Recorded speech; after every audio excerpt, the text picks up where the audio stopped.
दिल्ली पर बाढ़ का खतरा, डूब गई दिल्ली, कौन बचाएगा दिल्ली को? आप क्या कहेंगे, क्या वाकई दिल्ली डूब गई है?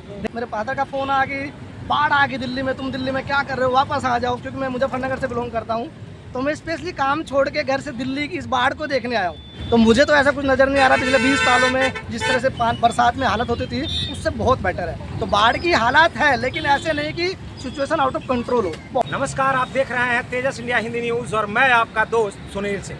अभी मैं मौजूद हूँ दिल्ली के ITO बैराज पर, जहाँ से आपको ये बताने तथा दिखाने की कोशिश करूँगा कि दिल्ली के यमुना नदी के जलस्तर की इस समय क्या स्थिति है। दिल्ली से होकर आगे की तरफ बहकर जाने वाली यमुना नदी में किस तरीके से यमुना नदी ने इस वक्त रौद्र रूप लिया हुआ है, ये बताने की कोशिश करेगा कि दिल्ली में जिस तरीके से हमारे देश के कई ऐसे न्यूज़ चैनल हैं जो ये बताने की कोशिश कर रहे हैं कि दिल्ली पर बाढ़ का खतरा, तो तेजस इंडिया हिंदी न्यूज़ यह स्पष्ट करना चाहता है कि दिल्ली जो है वो बिल्कुल पूरे तरीके से सुरक्षित है।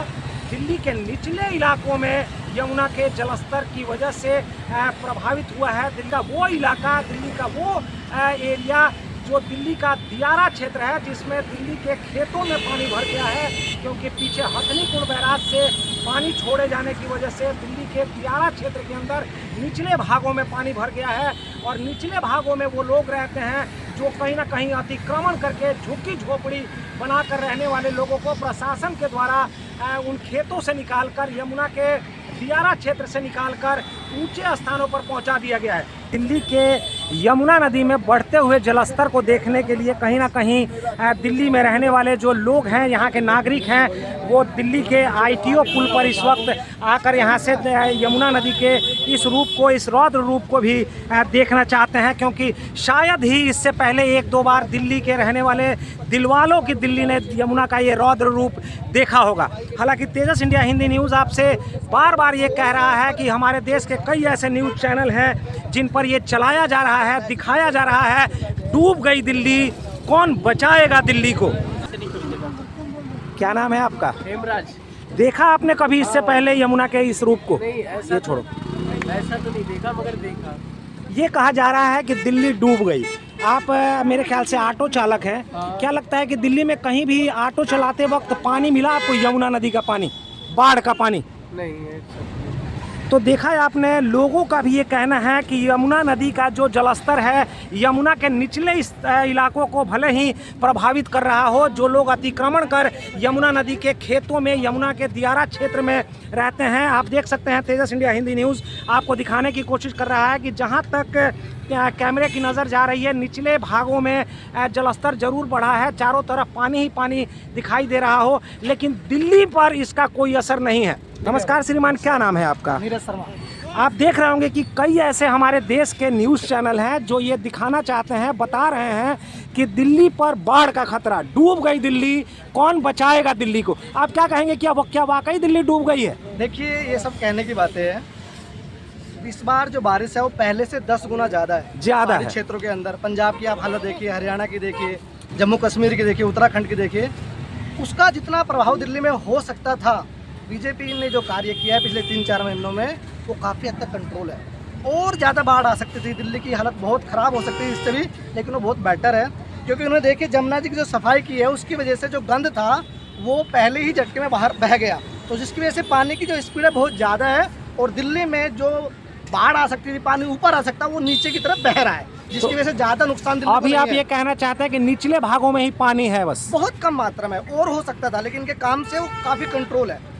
कहीं ना कहीं बाहर से जो लोग दिल्ली में अपने व्यवसाय के लिए, अपने काम के लिए आने वाले लोग होते हैं, हमारे देश के कई ऐसी मीडिया है, कई ऐसे न्यूज़ चैनल हैं जिनकी वजह से प्रभावित हुआ है, लोगों का काम प्रभावित हुआ है, आने जाने वाले लोग प्रभावित हुए हैं, उनके लिए क्या कहेंगे सर आप? देखिए, आप जब तक खुद नहीं देखेंगे लोगों की बातों पर विश्वास नहीं कर सकते। क्योंकि मैं आज इसीलिए निकला हूँ कि मेरे फादर का फ़ोन आ गई, बाढ़ आ गई दिल्ली में, तुम दिल्ली में क्या कर रहे हो, वापस आ जाओ। क्योंकि मैं मुजफ्फरनगर से बिलोंग करता हूँ, तो मैं स्पेशली काम छोड़ के घर से दिल्ली की इस बाढ़ को देखने आया हूँ। तो मुझे तो ऐसा कुछ नज़र नहीं आ रहा। पिछले 20 सालों में जिस तरह से बरसात में हालत होती थी, उससे बहुत बेटर है। तो बाढ़ की हालात है, लेकिन ऐसे नहीं कि सिचुएशन आउट ऑफ कंट्रोल हो, बहुत कंट्रोल है, इतनी बुरी हालत नहीं है। तो किसी को भी डरने की जरूरत नहीं कि दिल्ली में कोई बाढ़ है, कुछ ऐसी व्यवस्था। बहुत बहुत धन्यवाद श्रीमान। तो जैसा कि तेजस इंडिया हिंदी न्यूज़ ने आपसे बताया कि आपको डरने की ज़रूरत नहीं है, दिल्ली जो है वो सुरक्षित है। दिल्ली के निचले भागों से जो लोग अतिक्रमण कर इसमें रहते हैं, प्रशासन के द्वारा उनके जान को भी चिंता करते हुए उनके बच्चों के साथ उन्हें ऊंचे स्थानों पर पहुंचा दिया गया है ताकि वो लोग जो हैं कहीं ना कहीं सुरक्षित रह सकें। दिल्ली के निचले भागों में बढ़ते हुए बाढ़ प्रभावित क्षेत्रों में कहीं ना कहीं प्रशासन की तरफ से, प्रशासन के अलावा यहाँ पर जो सिविल डिफेंस के लोग हैं उनको भी यहाँ पर तैनात किया गया है ताकि यमुना में बढ़ते हुए जलस्तर को देखने के बाद जो लोग निचले भागों में रहते हैं उन्हें किसी तरीके के किसी दुर्घटना का सामना ना करना पड़े। और आप देख सकते हैं इन लोगों को यहाँ पर खाने पीने की चीज़ों के साथ साथ रहने के लिए शेल्टर्स भी बना करके दिए गए हैं। देख सकते हैं इस वक्त तेजस इंडिया हिंदी न्यूज़ आपको दिखाने की कोशिश कर रहा है कि किस तरीके से दिल्ली के यमुना नदी में बाढ़ आने की स्थिति के बाद से प्रशासन की तरफ से यहाँ पर यमुना के खेतों में रहने वाले उन लोगों की मदद करने के लिए यहाँ पर शेल्टर्स होम बना करके दिए गए हैं ताकि निचले भागों में रहने वाले लोग कहीं ना कहीं इसमें आके शरण ले सकें, इसमें रह सकें ताकि वो बारिश से और यमुना में बढ़ते हुए जलस्तर से अपने आप को बचा सकें। तेजस इंडिया हिंदी न्यूज़ यहाँ कुछ लोगों से भी बात करके ये जानने की कोशिश कर रहा है। बहन जी, क्या नाम है आपका? श्यामा देवी। सरकार की तरफ से किसी तरीके की सुविधा मिल रही है आप लोगों को? भैया हम यहाँ नहीं है। आप रहती हैं यहाँ पर? सरकार की तरफ से कुछ चीज़ें मिल रही हैं आप लोगों को खाने पीने की? दाल चावल मिल रहे हैं, दाल चावल मिल रहे हैं। दाल चावल। अगर किसी की तबीयत खराब हो जाए तो उस स्थिति में दवाइयाँ दे रहे हैं ये लोग? दवाई वगैरह की कोई सुविधा नहीं है? यहाँ कब से रह रहे हैं यहाँ ऊपर आके? परसों से प्रशासन की तरफ से, सरकार की तरफ से आप लोगों को किस तरीके की सुविधा दी जा रही है? खाने पीने की चीज़? मिला है, खाना मिला है, क्या मिला है? ये टेंट दिया गया है, हाँ? टेंट दिया गया है। टेंट दिया है। खाने पीने की चीज़ें दी जा रही हैं आप लोगों को? हाँ, खाना आया था। खाना आ रहा है। और क्या चाहते हैं सरकार से आप? जो जो सरकार करते सब काम गरीब आए वो सब बढ़िया है। सब कुछ। अपने परिवार के साथ रहती हैं आप? हाँ, परिवार साथ रहते हैं। कितने सदस्य होंगे आपके परिवार में? होंगे 10-12 बकरी होंगी। 10 बकरी ना। हाँ। 10-12 लोग आपके परिवार में हाँ, हैं। सभी लोगों को खाना पीना मिल रहा है सरकार की तरफ से? मिल रहा है खाना पीना।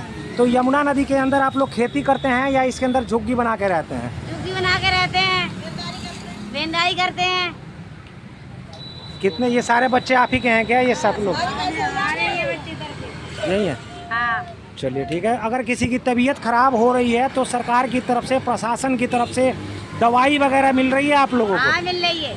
चलिए, बहुत बहुत मिल धन्यवाद। रहा है। सरकार बाढ़ प्रभावित क्षेत्र के ये लोग हैं जो यहाँ पर होम शेल्टर्स में रहने को मजबूर हैं और अपने पूरे परिवार के साथ ये लोग कहीं ना कहीं निकल कर निचले इलाकों से ऊपर की तरफ आए हुए हैं। ये लोग कहीं ना कहीं उस क्षेत्र से निकल कर जानवरों के लिए भी तो कोई सुविधा करे। खाना तक नहीं, कुत्ते भूखे मर रहे हैं, रोड पे एक्सीडेंट्स हो रहे हैं।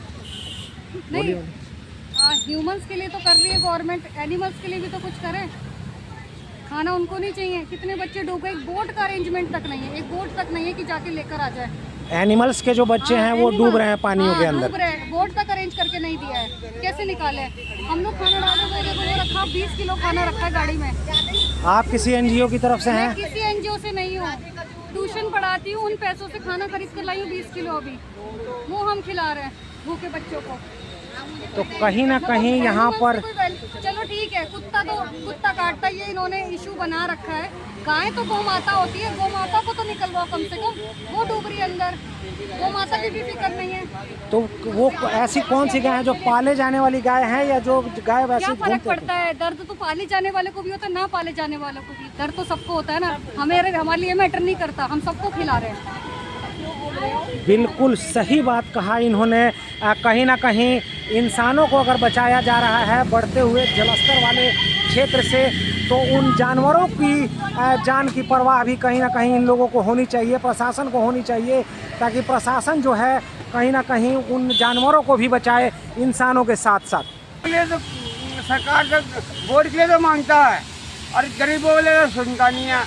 यहाँ खाने के लिए नहीं, सुविधा नहीं, हम लोग नहीं। अब हम बहरे हैं या हम मर जाए, कोई मत सुविधा नहीं है। और क्या कर रहे हैं? वोट के लिए तो पैर पकड़ते हैं और अभी गरीब यहाँ मर रहे हैं, उसका कोई सपोर्ट नहीं है कोई सपोर्ट? कहीं ना कहीं ये व्यक्ति उस दर्द को भी झेल रहा है, महसूस कर रहा है।